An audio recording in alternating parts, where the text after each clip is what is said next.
Kemkes memang terbatas datanya. Jadi kita memang belum bisa menghasilkan data yang sangat lengkap atau yang terbuka. Itu memang salah satu kendala saat ini. Tapi kita udah berusaha untuk melakukannya. Salah satunya dalam COVID itu, dan besok akan ada tanda tangan MOU untuk membuka datanya.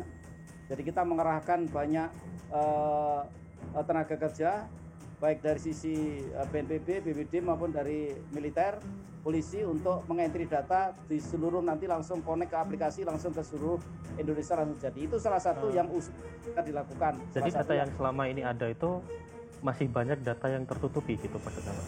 Betul, masih banyak yang tertutup karena pertama kan masih banyak ada hal-hal misalnya orang yang banyak masyarakat yang belum tahu, banyak yang dibully dan sebagainya, itu salah satu kendalanya. Tapi kita akan sedang berusaha keras untuk melakukan, karena ini banyak ada di tim pakar itu sedang berdiskusi keras untuk bagaimana ini bisa terwujud.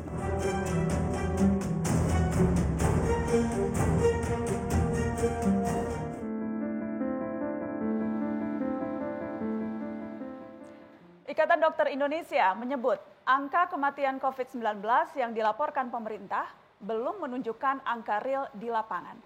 Sesungguhnya angka-angka itu jauh lebih tinggi. Apa jawaban Presiden Joko Widodo soal kesimpangsiuran data corona ini? Bapak, satu hal yang juga kerap Bapak Presiden sampaikan selama kita mengalami bencana non-alam ini, Pak, soal transparansi data. Berkali-kali saya ingat Bapak menyampaikan soal transparansi data.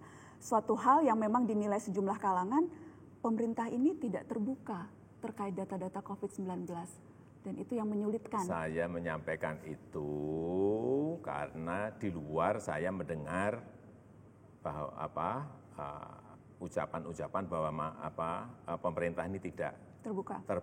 Tetapi kalau saya lihat yang tidak terbuka di sebelah mana?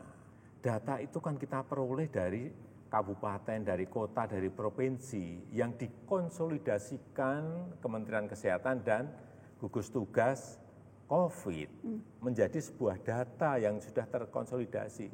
Kalau pengen melihat langsung, lihat aja di daerah. Daerah-daerah kan sekarang ada, misalnya daerah a.covid.go.id, b.corona.go.id, mereka punya semua kok. Apa yang tidak terbuka, apa yang tidak transparan, saya kadang-kadang nggak ngerti.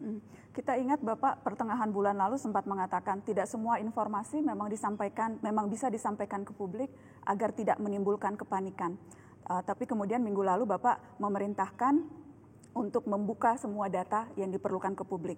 Jadi apa yang berubah? Mengapa sebelumnya Bapak mengatakan tidak perlu semua dibuka ke publik supaya tidak panik, tapi kemudian sekarang menyadari bahwa penting untuk membuka itu ke publik? Enggak, itu saya sampaikan awal-awal. Awal-awal saat ditemukan pasien 01, 02. Saya menyampaikan agar hati-hati menyampaikan informasi-informasi ke lapangan agar tidak membuat masyarakat itu panik. Karena kalau panik, sistem kesehatan nasional kita nggak akan mampu menangani ini. Kalau semua orang berbondong-bondong ke rumah sakit, minta diperiksa, minta dites, nggak akan mampu. Negara manapun nggak akan mampu. Negara maju yang kita lihat sama. Karena kepanikan masyarakat, semua pengen ke rumah sakit, semua pengen dites. Ya sistem kesehatan nasional mereka yang sudah sangat modern pun juga roboh karena nggak mampu menangani itu. Itu yang kita jaga dari awal. Sehingga saya menyampaikan di awal-awal itu. Tetapi bahwa data itu harus transparan, itu penting supaya semua orang ngerti. Dan bisa menjaga, bisa memproteksi bagaimana lingkungannya, siapa yang terkena, sehingga tindakan apa yang dilakukan. Sekali lagi, 3 hal tadi saya sampaikan sejak awal. Tes, uji secara masif, pelacakan yang agresif, dan isolasi yang ketat. Saya sampaikan itu. Jadi data yang transparan itu sangat berhubungan dengan itu tadi. Ya.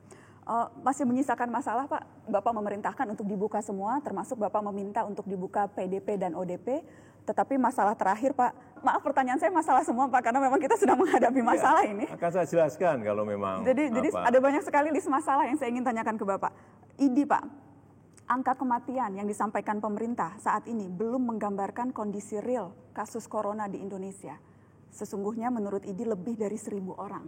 Jadi pernyataan ini keluar setelah perintah Bapak untuk membuka supaya lebih transparan. Tapi masih terjadi kesalahpahaman atau kesimpang siuran informasi seperti ini. Iya, sebetulnya itu mudah. Sekali lagi, data yang kita peroleh itu kan dari daerah, dari kabupaten, kota, dan provinsi. Kalau memang ada yang memiliki data itu, sampaikan aja ke gugus tugas, sampaikan aja ke Menkes data yang 1.000 itu ada di mana, terkena COVID atau tidak. Ya karena sekarang ini sakit apapun yang ada di rumah sakit, kalau gejalanya itu gejala demam, gejala panas, gejala batuk, pasti protokol kesehatannya akan membungkus yang meninggal itu dengan SOP COVID. Jadi kalau memang itu ada data, disampaikan saja. Apa sih sulitnya? Tapi tidak disampaikan ke publik dan justru memperkeruh. Saya kira tidak seperti itu. Posisi sekarang ini bukan posisi yang mudah. Jangan memperkeruh suasana dengan hal-hal yang sebetulnya mudah untuk disampaikan aja datanya sudah. Kalau datanya itu benar ya, pasti di kementerian, di gugus tugas akan memasukkan itu dalam konsolidasi data yang ada. Gara-gara corona, gelombang PHK di depan mata, tingkat kemiskinan diprediksi meningkat.